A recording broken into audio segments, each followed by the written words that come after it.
Details are coming to light about a homicide in Mechanicsburg. Police say Zachary Gula was shot and killed on Sunday outside of the home of the alleged shooter. Now, a friend of the victim posted to Facebook detailing what happened just before his friend Zach was killed. Crews have been on the scene for over 7 hours since 10 o'clock last night. And as you can see right now, this fire truck just pulled up.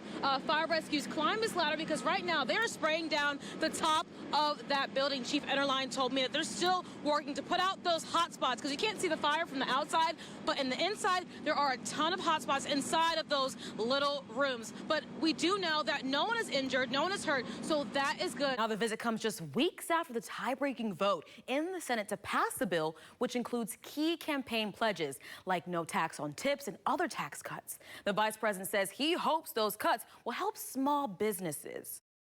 18-year-old Amari McFadden was found lifeless with 7 gunshots to his body in a dark alley in Harrisburg 2 years ago. This past Wednesday, Detective Michael Rudy came back to the family's doorstep to deliver a promise he said he would fulfill. He died in the alley by himself, cold and dark, and I wasn't there. And so now here are my 2 children that I have left. Amari's mom was hoping to spend more years with her son. That's now a wish she is left with after hearing this from a detective at her doorstep. No. Can we come in and talk, please? No, Amari McFadden. No, Amari McFadden, tell me no. This is chilling Ring camera footage of the day Amari's mom found out her son's body was found by a neighbor at 3 a.m. in Ella Alley in Harrisburg 2 years ago on December 20th. Marilyn collapsed in her home right after the video cut and had a stroke 5 days later. I ended up on the floor down here actually overnight in Susquehanna. Police had to pretty much try to break into the home to get me out, and then I was sent to Harrisburg Hospital where I was in ICU for 3 days. The heartbroken mother was forced to watch her son's funeral service from her hospital bed.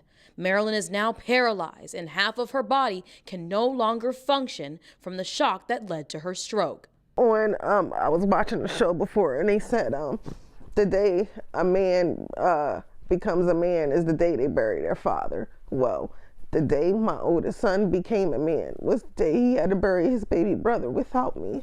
Detective Michael Rudy, who delivered the devastating news 2 years ago, swore to Amari's mom that he would do everything he could to find his killer. And he followed through 2 days ago when she saw him on her porch again. And that detective delivered a promise on making the first arrest on Amari McFadden's case. Want to kill my son, and who would possibly shoot my son? Harrisburg officials say 22-year-old James Timothy Scott did, charging him for murdering Amari. And while Marilyn is relieved there is a breakthrough in her son's case, she believes more people are involved and is convinced one of Amari's friends set him up and had someone lead him to his death. I think his friend had him come out the house, lured him out the house, knowing what was going to happen. And Amari came out, and that's exactly what happened. Amari was described as having a heart of gold with an infectious smile and an amazing sense of humor to match. And his family is already planning to have his anniversary next month. His mom says she still doesn't know why this happened. It was a terrifying moment for students, staff, and everyone on this campus after receiving an alert of an active shooter here at Villanova University. But now that it was confirmed as a hoax, some feel relieved and others still feel chills through their bodies. You know, you hear the rumbling of people, right? And then you look over and then you see people screaming and then someone says active shooter and it's just go, go, go. A time to welcome new students and their families turned into pure pandemonium after hearing reports of an active shooter. It left everyone scrambling and seeking shelter during the first-year student orientation mass.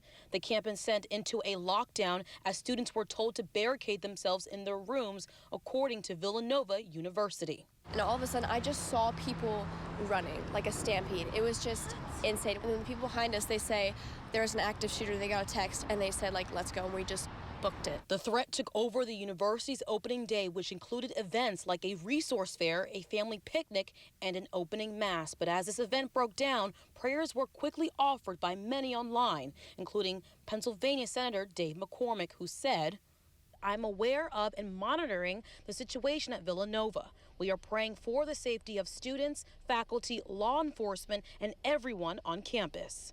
I had my brother slam my head to keep my head down, and I actually got separated from my family in the moment. Were separated. It was a fight or flight moment, and I couldn't find them. Every parent's nightmare and every student's biggest fear is what Governor Josh Shapiro classifies as a series of events. Shapiro took to X calling the incident swatting, saying he's directing Pennsylvania State Police to use every tool to find the person or people responsible and to hold them accountable. Loving and forgiving, and all as hard, and that's the difficult decision, but it's the right decision to make. The university says they led a community blessing on campus after the incident, saying tomorrow they'll resume orientation activities. At Villanova University, I'm Yasmine Cowan. I'm standing right along North Cameron Street where police responded to shots fired this morning a little after 10 a.m. And you can look down the street right there. There are fire rescues, police officers, and armed guards down the street right over there. They couldn't confirm if anyone was injured or not, but we do know that there is a standoff going on right now. Luigi Mangione's attorneys say prosecutors wrongfully gathered his medical records, including different diagnoses and specific medical complaints. New tonight, Mechanicsburg police say a homicide suspect is in custody following an investigation just hours ago. The homicide reportedly happened on East Marble Street. The neighborhood told CBS 21 the area is generally peaceful. The 38-year-old suspect, Cody Bomber, we know that he is being held without bail at the Campbell State Correctional Facility. He will remain there until his preliminary hearing on Wednesday, April 23rd. He's facing a plethora of charges: attempted murder, terrorism, aggravated assault, and aggravated arson. So much snow just coming down, the wind just smacking you left and right. My recommendation to you is to not go on these roadways if you don't have to. And you see all this snow right here? Make sure you stay out the way so that you don't get hit with it. Candace, something is very happening. You can see that cow is literally giving birth. The legs are literally coming out. Slimy, the mother's kid. Ooh, it's right there. You can see it just pop right out. She's meeting her baby for the very first time. Oh, I just feel honored to be here. I feel like I'm a part of the family. I really do. I mean, I am the family at this point. Cheers. It's shot o'clock. It's shot o'clock of pickle Dill juice.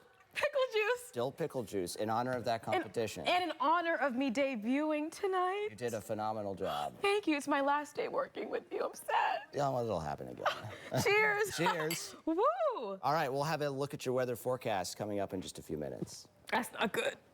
That's not. Lati do. Oh, you there? Well, you know it's Fosnot Tuesday, and it's Fat Tuesday, and I'm getting ready to get this dough ready for these amazing Fosnots. But catch me later because I got some more dough to make. See you later.